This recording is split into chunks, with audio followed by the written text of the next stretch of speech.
Hello, good evening students. How are you? Fine. ठीक है. You also take care of yourself because अभी जो corona है वो इस तरीके से स्प्रेड हो रहा है. कुछ सिम्टम्स ऐसे हैं जो आपको पता भी नहीं चलेगा, फिर भी केसेस पॉजिटिव आ रहे हैं. ठीक है, तो इसका थोड़ा ध्यान रखिए. उनमें फीवर, कोल्ड, कफ कोई भी सिम्टम्स नहीं है, बट फिर भी केसेस पॉजिटिव हो रहे हैं. तो आप थोड़ा ऐसे मत सोचिए कि हमारे आसपास कोई भी पेशेंट नहीं है. ठीक है, तो हम आगे स्टार्ट करते हैं. हमने डायमेंशन एनालिसिस की एप्लीकेशन पढ़ रहे थे, तो फर्स्ट हमने क्या देखा था, consistency of a dimensional equation. ठीक है, फर्स्ट हमारा कंप्लीट हो गया था. सेकंड है हमारा drive relations between physical quantities involve in physical phenomena. जो फिजिकल फिनोमिना आया उसके अंदर जो जो क्वांटिटीज यूज हुई है उनमें क्या रिलेशन है वो हम ड्राइव करेंगे. जैसे आप पढ़ते हो force equals to mass into acceleration. ठीक है, वेलोसिटी इक्वल्स टू क्या होता है, डिस्प्लेसमेंट अपॉन टाइम. तो ये सब चीज़ें आपस में क्या रिलेटेड है. तो हम पढ़ the method of dimension analysis can also help in finding out. ठीक है, the method of dimension analysis क्या काम में आता है, find it out relations between physical quantities. Physical quantities के बीच में रिलेशंस फाइंड करने के भी काम आता है. If we know how physical quantities depend on each other.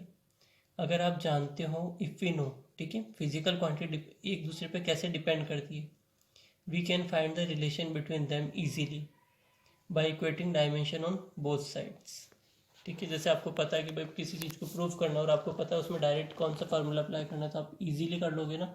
तो बस वही लिखा है, if you know how physical quantities depend. अगर आप ये जानते हो कि दोनों फिजिकल क्वांटिटीज एक दूसरे पे कैसे डिपेंड कर रही है, we can find the relation between them easily by equating dimensions on both side. दोनों साइड की डायमेंशन को इक्वेट करके आप क्या कर सकते हो, फाइंड कर सकते हो.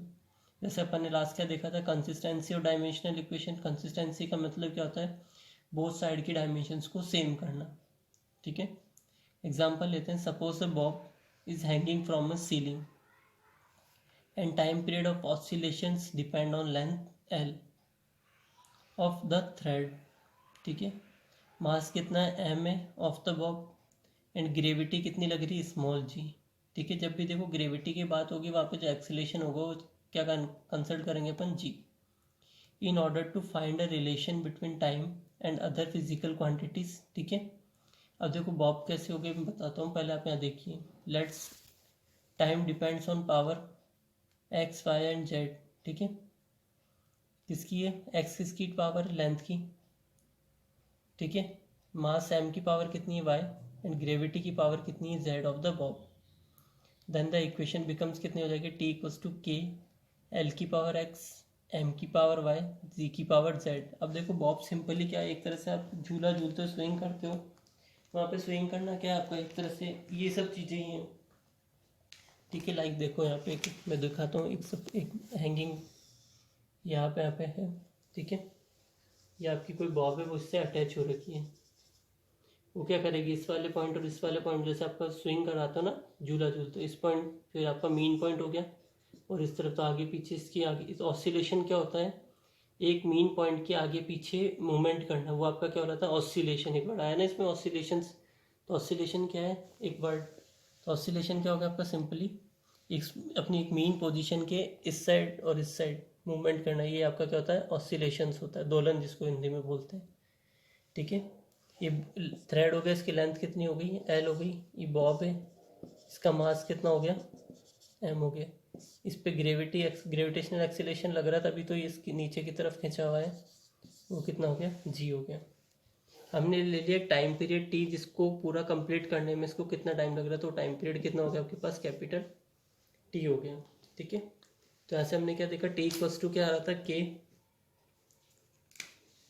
टी हमको क्या मिला था, के एल की पावर एक्स, एम की पावर वाई, एंड जी की पावर कितना था, जेड था.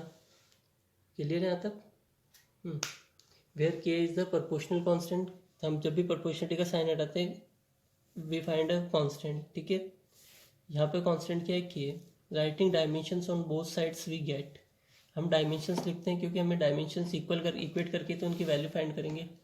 यहाँ कितना क्या रिलेशन था हमारे पास, T equals to K L की पावर एक्स, m की पावर y g की पावर z।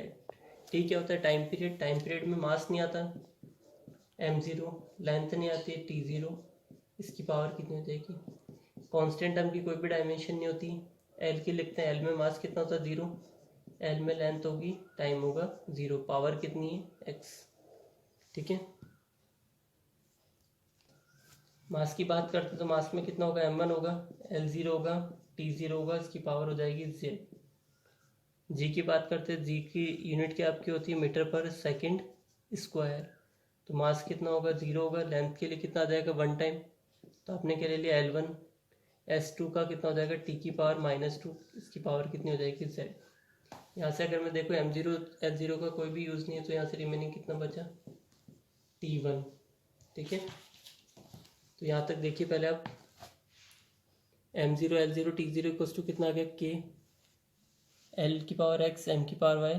ठीक है, accordingly arranging powers accordingly we get, हमें क्या मिला m0 L0 t1 k m की पावर y l की power x plus z t की power -2z। Equating powers on both sides we get m0, तो इसका m से m कंपैरिजन करेंगे, L0 का l से कंपैरिजन करेंगे, t का t की पावर से कंपैरिजन करेंगे, तो we get y equals to 0, x plus z equals to 0, 1 equals to minus का 2z। तो यहाँ पे z की वैल्यू कितनी आई हाफ, यहाँ पुट करेंगे तो x की वैल्यू आ जाएगी हाफ। ठीक है, अब मैं यहाँ पे ड्राइव करके बताता हूँ आपको, तो यहाँ पे कितना हो गया m0 L0 t की पावर 1, k कांस्टेंट है, कोई इसकी वैल्यू नहीं है। अब देखो m कहाँ आ रहा है आपके पास, m 1 टाइम आ रहा है यहाँ पर, बाकी कहीं भी नहीं है, तो क्या हो जाएगा m1 m की पावर y, फिर l का करते हैं तो l की पावर कितनी हो जाएगी, यहाँ से मिलेगा x और यहाँ से कितना मिलेगा l की पावर z, तो x प्लस z, क्योंकि बेस सेम होता है पावर ऐड हो जाती है। टाइम की बात करता था, यहाँ पे टाइम की टर्म 0, यहाँ 0, यहाँ कितनी है t की पावर -2z। ठीक है, equating powers on both sides, m का m से कंपैरिजन, इसका इससे कंपैरिजन, इसका इससे कंपैरिजन। ठीक है, जैसे आपने कंपैरिजन करा तो यहाँ पे इसकी पावर 0, इसकी पावर y, तो y इक्वल्स टू कितना आ गया 0। सेकेंड केस में L0 की बात करते हैं। ठीक है, तो x plus z equal to कितना आ गया 0। थर्ड केस क्या है टाइम वाला, तो 1 इक्वल्स टू कितना -2z, then z equals to कितना हो जाएगा -1/2। इसको इधर लाके 3 मत कर देना, मल्टीप्लाई में तो डिवाइड में जाएगा, तो यहाँ इसकी वैल्यू पुट कर दो आप, x प्लस जेड आपके पास कितना है 0, z की वैल्यू कितनी है -1/2 इक्वल टू 0, तो x की वैल्यू कितनी आ गई हाफ आ गई। ठीक है, यहाँ तक क्लियर है, इस रिलेशन में पुट कर दो, तो t इक्वल्स टू कितना हो जाएगा k, l की पावर x है, x की वैल्यू कितनी आ रही है आपके पास हाफ आ रही है, तो l की पावर कितनी हो जाएगी आपके पास हाफ। m कितना आ रहा है, m की पावर y, y कितना है 0 है, तो ये कितना हो जाएगा 0 हो जाएगा, तो m की पावर 0। g की पावर कितनी है z है, z की वैल्यू कितनी -1/2, यहाँ पुट कर दो, g की पावर -1/2। और क्या लिख सकते हैं इसको, t equals to k, l की पावर हाफ, ये -1/2 है तो नीचे आगे कितना हो जाएगा g की पावर हाफ। क्लियर है यहाँ तक, और सॉल्व करोगे तो इसको क्या मिल जाएगा, t इक्वल्स टू के, हाफ का मतलब कितना होता है √, तो आपके पास रिलेशन आ गया t इक्वल्स टू के L/g। कई बुक में k की वैल्यू दे रखी है 2π √L/g। यहाँ तक क्लियर, तो इस तरीके से हम किसी भी चीज़ का फॉर्मूला फाइंड आउट कर सकते हैं।